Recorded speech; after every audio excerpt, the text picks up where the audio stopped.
Vamos a iniciar esta conferencia que, como el presentador ha introducido, pues nos va a hablar de algo que afortunadamente nosotros ya conocemos, pero que el 90 y tantos % de la humanidad no conoce, y es los fundamentos, las bases de lo que será la religión del futuro,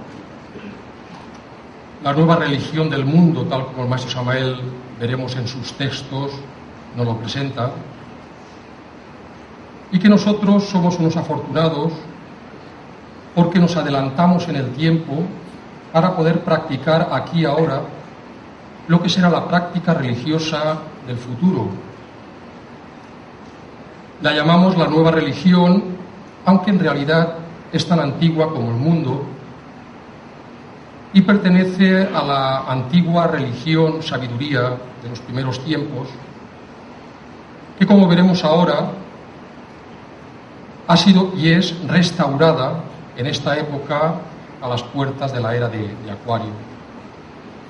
Vamos a tener en esta conferencia una serie de reflexiones a raíz de las lecturas de algunos párrafos del maestro Samael, con las que espero que todos nosotros nos hagamos mucho más conscientes del conocimiento práctico que tenemos a nuestro alcance y que tratemos de vivirlo más conscientemente, ya que la base de la religión sabiduría y la base de la religión futura y actual nuestra es el fuego sagrado, porque el fuego sagrado es la única fuerza que puede regenerarnos completamente. Y cuanto más conscientes nos hagamos de la realidad de ese fuego en nosotros y cómo debe ser despertado, más provecho sacaremos de este conocimiento, del cual, vuelvo a repetir, somos afortunados porque al llamado primero hemos estado prestos. Nuestro entendimiento ha entendido rápidamente la primera llamada. Esta nueva enseñanza nos la trae un personaje que en la tradición budista es Maitreya. Nos dicen los budistas lo siguiente: Maitreya, el quinto de los 1000 Budas que se encarnarán en esta era, es considerado en la tradición budista el Buda del futuro. Su nombre deriva del sánscrito Maitri, que significa amor bondadoso u universal. El mito o leyenda sobre Maitreya dice que nacerá entre los seres humanos en tiempos de oscuridad, cuando la enseñanza del Buda actual, Siddhartha, se haya degenerado. A Maitreya le tocará redescubrir y restaurar el Dharma para beneficio de todos los seres humanos, para beneficio de la humanidad. Nosotros sabemos que Maitreya es el maestro Samael Aun Weor. Es muy difícil para un budista actualmente aceptar esta realidad nuestra, como sería muy difícil para un hinduista aceptar, si le dijésemos, que el Kalki Avatara ya ha llegado, ya está aquí. O para un musulmán decirle que el Imán Mahdi, que lo esperan para los tiempos finales, ya ha venido, ya ha entregado su enseñanza.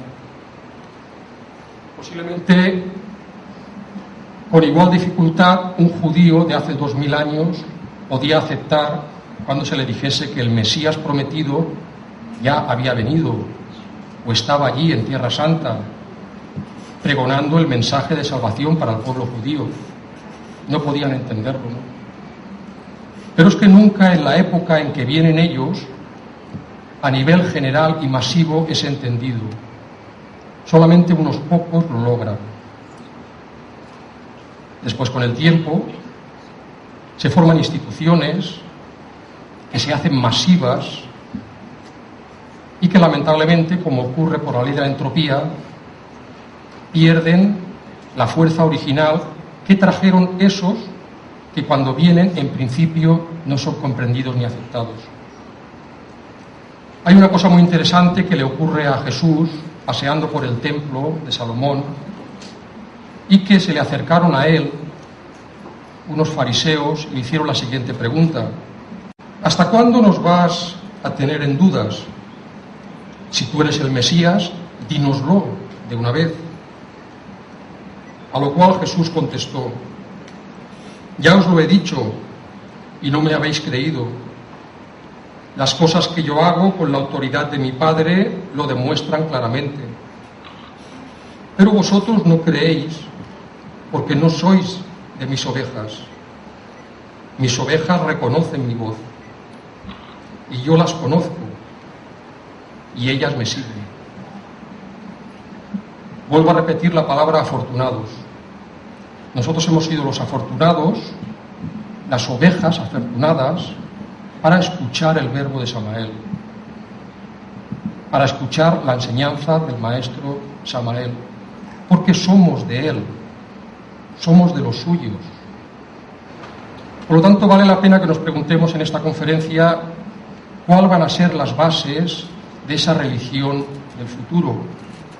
Y la respuesta nos la da el mismo maestro Samael Onbeor.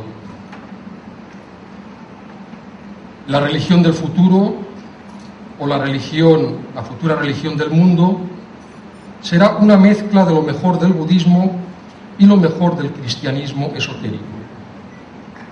Y amplía esto diciendo: el porvenir esotérico y religioso de la humanidad del mañana tendrá indudablemente lo mejor del esoterismo crístico y lo mejor del esoterismo budista. Es decir, el esoterismo budista y el esoterismo crístico tienen que integrarse, fusionarse. Y esto de alguna manera es lo que ha hecho la gnosis, ¿no? Y si nos preguntásemos por qué es posible esta fusión, por qué se puede llegar a dar, él mismo nos contesta y nos dice: porque Cristo y Buda son dos factores íntimos que cada uno lleva en su interior. Son dos aspectos de nuestro mismo ser. Buda y Jesús, o Buda y el Cristo, se complementan dentro de nosotros mismos. Es decir, que la futura religión del mundo, como fue la antigua religión sabiduría, es íntima, es interior. Podríamos decir de alguna forma que las formas externas saldrán sobrando, que la esencia, la naturaleza propia de la futura religión del mundo será íntima, interior. Porque los personajes históricos que representaron los dramas budista y crístico están dentro de nosotros. Y sus seguidores los siguieron como personajes históricos. Pero la auténtica sabiduría nos enseña que esos personajes son íntimos y que debemos realizarnos dentro de nosotros mismos. Podríamos preguntarnos por qué es posible esta fusión, o mejor dicho, qué mensaje trajeron al mundo estos personajes para entender mejor su doctrina íntima. Pues bien, el maestro Samael nos dice que el Buda Gautama Sakyamuni trajo la doctrina del Buda interior. Y si nosotros nos preguntamos quién es el Buda interior, él nos dice que es el íntimo, el Buda, formado por la conjunción Atman Buddhi, hablando en lenguaje rigurosamente sánscrito o teosofista, o Chese Gebura, hablando el lenguaje estrictamente cabalista. Esa es la doctrina del Buda íntimo, de cada uno de nosotros. Gautama nos trajo esa doctrina, la doctrina del Cristo íntimo. Y con respecto a Jesús, en cuanto al Cristo, cambia ya la cuestión. Jesús trajo la doctrina del Cristo íntimo. Jesús de Nazaret, el gran Kabir, el gran iniciado gnóstico, uno de los miembros más exaltados de la orden de los esenios, y que viviera hace muchos siglos allá, a orillas del Mar Muerto, trajo la doctrina del Cristo íntimo. Vino a enseñarnos la doctrina del alma humana, la doctrina de Tiferet, la doctrina del Crestos íntimo. Bien, para entender estos misterios,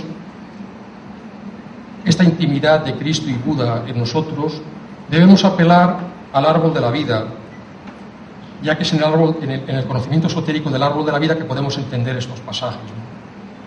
Nosotros sabemos que el árbol de la vida está compuesto por 10 partes fundamentales del ser.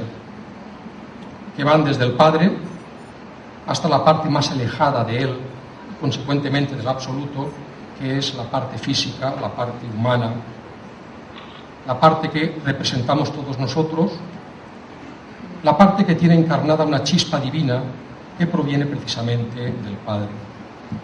Es precisamente el alma espiritual y el íntimo, en nuestra tradición gnóstica, o el Buddhi Atman, en la tradición budista, que forman los dos aspectos que sintetizan la doctrina del Cristo íntimo, el cual tiene mucho que ver con el cuerpo mental, con la mente, y es por eso la mucha enseñanza que con respecto a la mente el budismo tiene.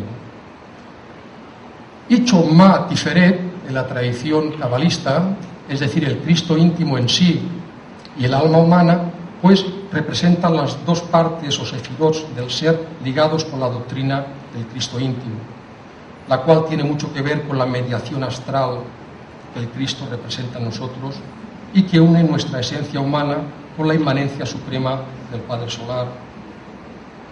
Es por eso que la tercera iniciación de misterios mayores, en la astral, nos dice el maestro que el iniciado revive todo el drama crístico, puesto que juega un papel muy importante este sefirot con respecto al Cristo.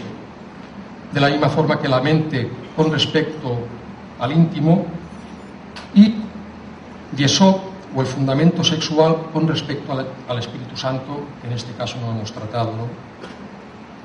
Conclusiones. Primera, cada uno de estos maestros trajo un mensaje de nuestro propio ser, es decir, un mensaje íntimo, esotérico. Segunda conclusión, ambos mensajes se complementan perfectamente en la era de Acuario, o en el mensaje de Acuario que nos entrega el maestro Samael. Consecuentemente, el maestro Samael es el unificador del esoterismo budista y del esoterismo crístico en esta nueva era.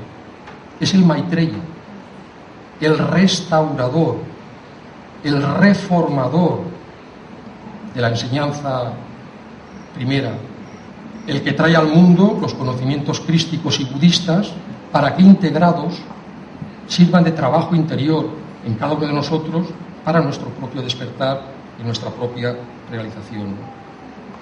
Bien, podemos preguntarnos ¿qué es lo mejor del budismo?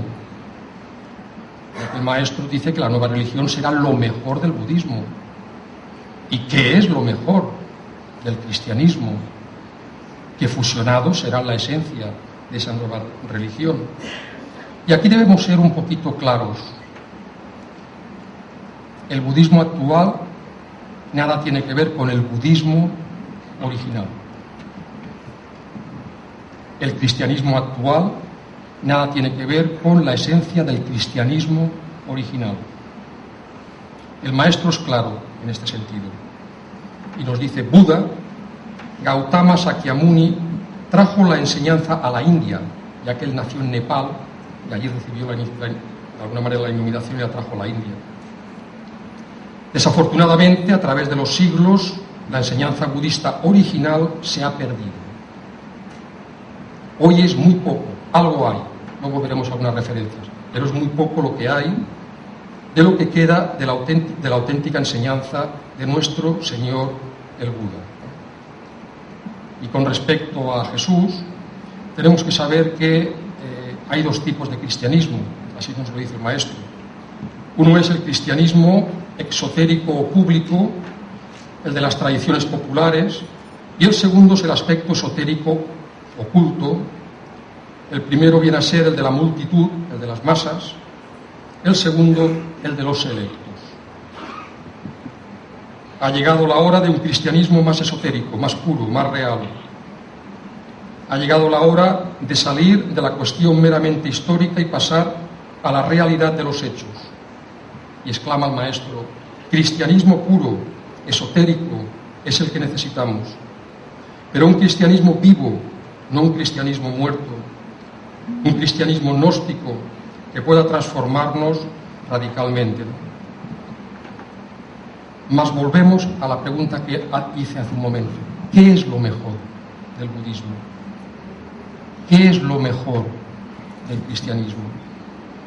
Bien, el maestro Samael nos lo dice de la siguiente forma. Lo mejor del budismo y del cristianismo es la doctrina del fuego, la senda del matrimonio perfecto, el sendero del hogar doméstico, las nuevas iglesias del futuro, las nuevas sinagogas, las nuevas mezquitas, catedrales, templos, ashrams, no estarán lejos de nuestro hogar. Los templos nuevos serán nuestra casa, nuestro hogar. Y la religión nueva la viviremos en la intimidad de nuestro hogar, en lo que los gnósticos primitivos llamaban la cámara nupcial, el auténtico templo que nunca deberíamos profanar. Porque el fuego que puede regenerarnos y redimirnos del pasado, del pecado primigenio, está en nosotros y se aviva con la unión correcta del hombre y de la mujer. Por lo tanto, lo mejor del budismo y lo mejor del cristianismo es el sendero del hogar doméstico. Dice el maestro Samael lo siguiente: estoy hablándoles del fuego y de la doctrina del fuego y de los signos maravillosos del Agni Yoga, el cristianismo puro y el budismo exacto que ustedes deben tratar de comprender. Y en su primer libro, el maestro Samael hizo una declaración de principios que vale la pena que leamos aquí detenidamente. En este libro, El matrimonio perfecto, se enseña e ilumina sobre el sendero del hogar doméstico. Muchos libros se habían escrito sobre el sendero del místico y sobre el sendero del yogi, pero jamás en la vida se había escrito sobre el sendero del hogar doméstico. Yo en este libro solo me ocupo del sendero del hogar doméstico por ser el más práctico. Todos vivimos en comunidad, en sociedad, y hacía falta un libro que nos mostrara el camino de la iniciación dentro de la misma intimidad del hogar. A mí me tocó cumplir esa misión y he escrito este libro con el único anhelo de que cada cual encuentre el sendero de la iniciación dentro del mismo medio ambiente en el que vive.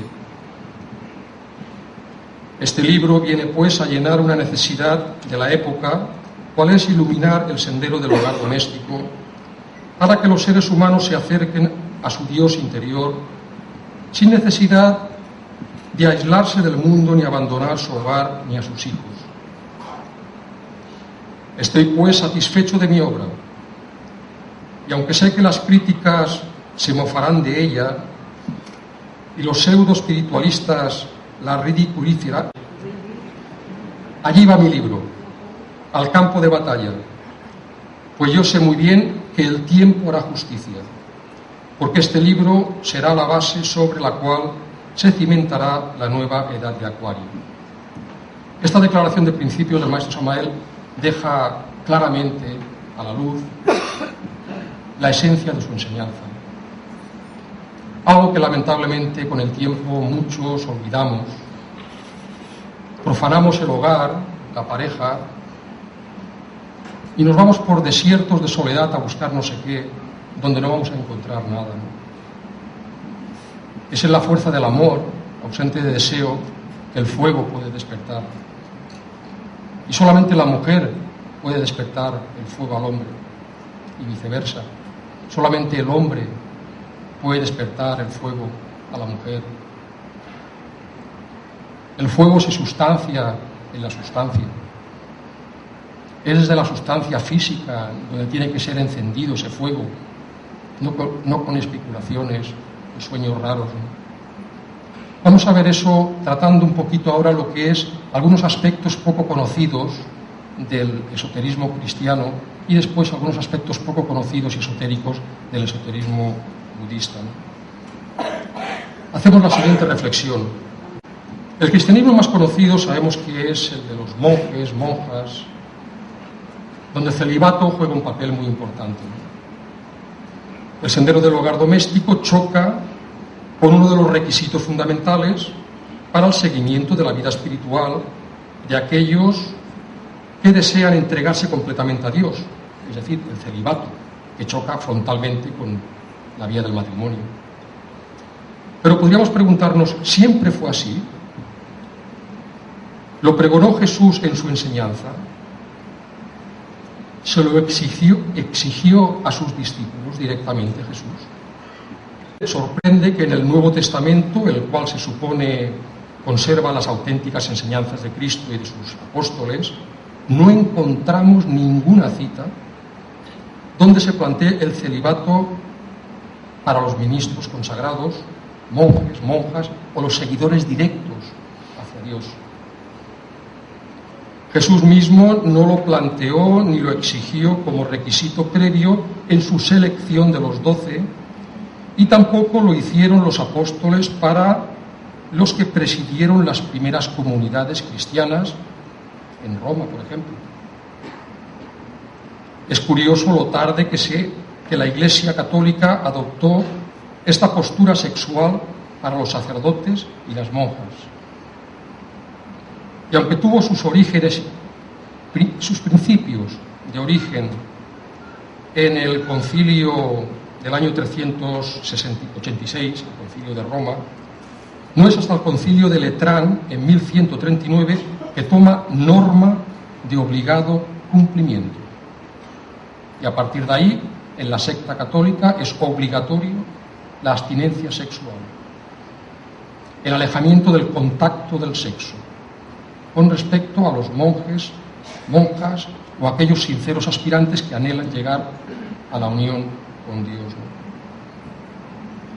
¿No tendrá todo esto algo que ver con una profecía muy extraña que el apóstol Pablo hizo en la primera carta a Timoteo, donde dice lo siguiente: Empero el Espíritu dice manifiestamente que en los venideros tiempos algunos apostatarán de la fe escuchando a espíritus de error y a doctrinas de demonios, que con hipocresía hablarán mentira, teniendo cauterizada o encarcelada la conciencia, y que prohibirán casarse. En ese mismo texto a Timoteo dice lo siguiente: si alguno apetece obispado, buena obra desea. Conviene pues que el obispo sea irreprensible, marido de una mujer, solícito, templado, compuesto, hospedador, apto para enseñar, no amador del vino, no heridor, no codicioso de torpes ganancias, sino moderado, no litigioso, ajeno a la avaricia, que gobierne bien su casa, que tenga a sus hijos en sujeción con toda honestidad, porque el que no sabe gobernar su casa, ¿cómo cuidará acaso la casa de Dios? ¿O cómo va a orientar a los fieles, ¿no? Y leemos también en otro escrito, en este caso a los Corintios, lo siguiente: no tenemos potestad de traer con nosotros una hermana mujer también, como los otros apóstoles y los hermanos del Señor, y Cefas, Pedro, y el mismo Jesús, que bien sabemos en la tradición gnóstica apócrifa su relación con María Magdalena, su compañera. El cristianismo original se fundamentaba en la antigua religión sabiduría, y el matrimonio, con la consecuencia del despertar del fuego, era la esencia de ese cristianismo. Todo lo demás son formas que muchas veces alteran la esencia de ese cristianismo. Por eso el auténtico cristianismo lo encontramos en los apócrifos. Cuando seáis capaces de hacer de dos cosas una, y de configurar lo exterior como lo interior, y lo exterior como lo interior, y lo de arriba con lo de abajo, y de reducir a la unidad lo masculino y lo femenino, de manera que el macho deje de ser macho y la hembra, hembra, entonces podréis entrar en el reino de los cielos. En esta simple escritura o párrafo se encierra el verdadero cristianismo. Pasemos ahora, en nuestra disertación, a la parte menos conocida del budismo, del budismo esotérico. Porque si nos preguntásemos qué es lo más conocido del budismo, a cualquier persona, pues nos dirían esos monjes pelaos, que andan con unas túnicas naranjas o amarronadas, que viven en monasterios, que se levantan temprano para orar, para meditar, y que son célibes. El celibato es la postura sexual de los monjes budistas de casi todas las tradiciones. Solo en el budismo tibetano encontramos unas excepciones muy interesantes, mejor dicho, muy gnósticas, y que el maestro Samael nos supo transmitir, ¿no? Y vamos a leer una cosa interesante, y es unas respuestas que el Dalai Lama dio en su libro El poder de la compasión. Podéis encontrar en cualquier librería. Y lo hizo a raíz de la siguiente pregunta: ¿se requiere del celibato para alcanzar la iluminación? Y muy sorprendentemente el Dalai Lama dio una larga parrafada por contestación con matices muy interesantes para nosotros. Pienso que generalmente no. Creo, desde el punto de vista del Vinaya Sutra, que el propósito principal del celibato consiste en tratar de reducir el deseo y el apego, pero no es el fin último para alcanzar la iluminación. Tal vez podría ser una etapa intermedia para vencer la tentación y, una vez ya forjados en ese terreno, poder entrar al campo de batalla de la magia sexual con ciertas garantías de éxito, pero no es la finalidad última. Desde el punto de vista del Tantrayana, particularmente de la más alta yoga tantrayana, la energía, las secreciones o el goce especial es la fuente de energía utilizada para disolver el nivel grosero de la conciencia o nivel grosero de la energía que nosotros lo llamamos yo. A través de la experiencia de ese goce especial existe la posibilidad de que el nivel grosero sea disuelto, así que las secreciones son el factor clave para el goce y para la eliminación de esos factores de energía grosera. En budismo tibetano, especialmente si usted observa la iconografía de las deidades y sus consortes, puede ver un montón de simbolismo muy explícitamente sexual que a menudo causa una impresión equivocada, sobre todo aquí en Occidente. En este caso, el órgano sexual es utilizado, pero el movimiento de la energía que tiene lugar finalmente es completamente controlado.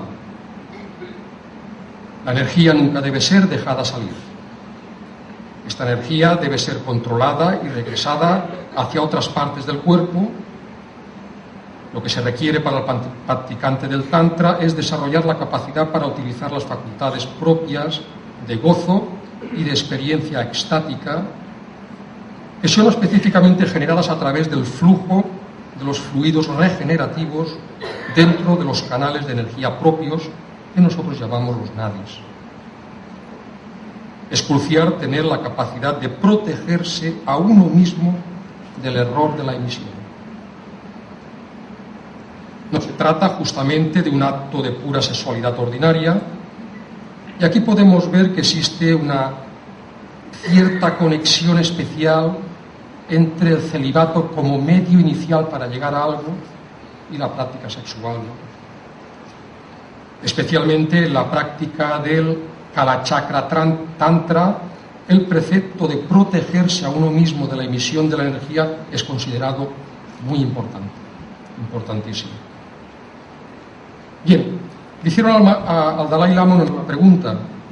La respuesta que usted ha dado sobre la necesidad del celibato y el uso del goce y la no emisión vino desde el punto de vista del hombre, porque casi siempre se enfoca desde ese punto.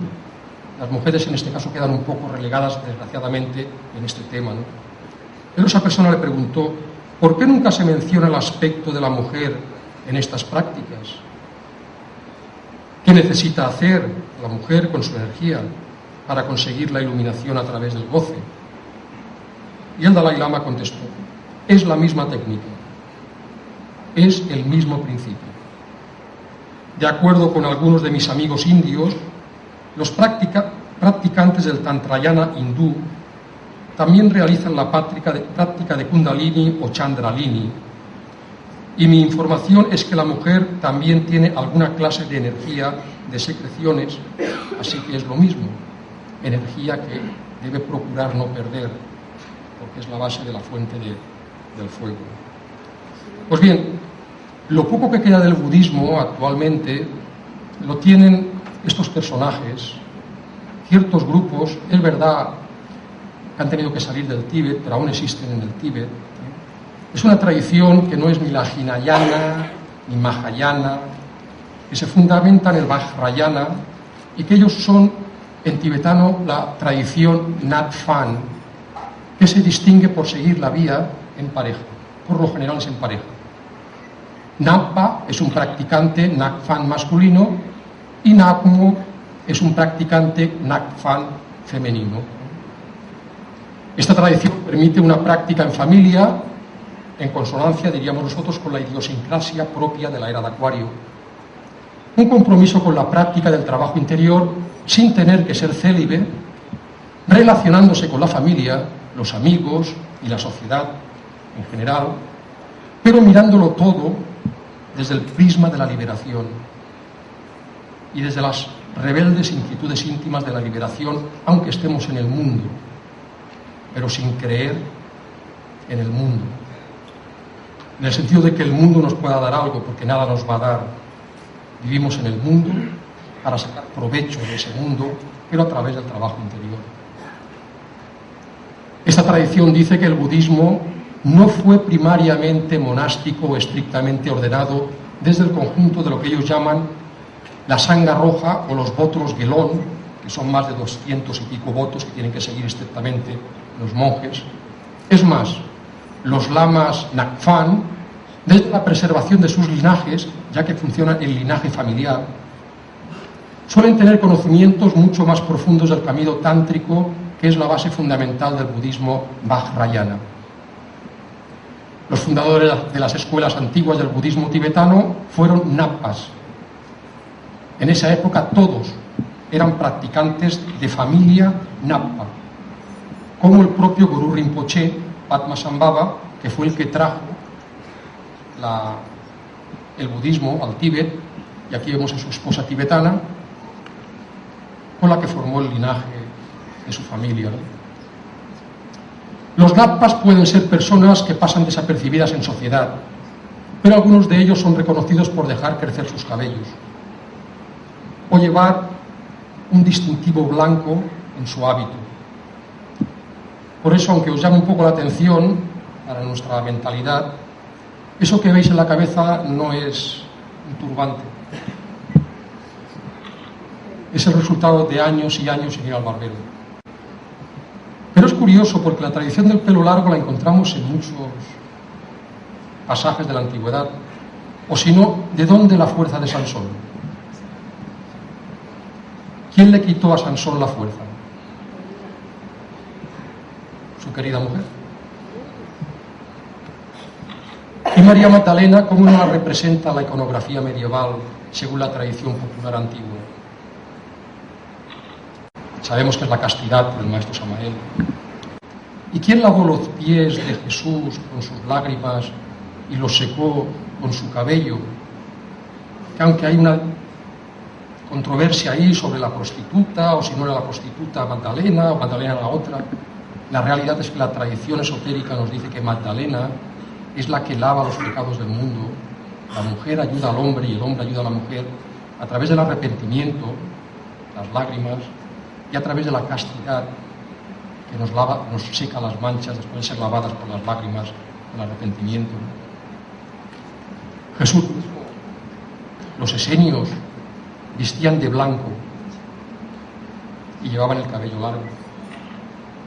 Los misteriosos mamas de la Sierra Nevada de Santa Marta, con su interesante poporo, que es el símbolo de la mujer, y el palo que introducen dentro del poporo, que es el símbolo masculino, tienen los misterios. Con ellos se formó el maestro, aparte de su preparación con su gurú y su ser interior. Una etapa de su preparación la recibió de los mamas.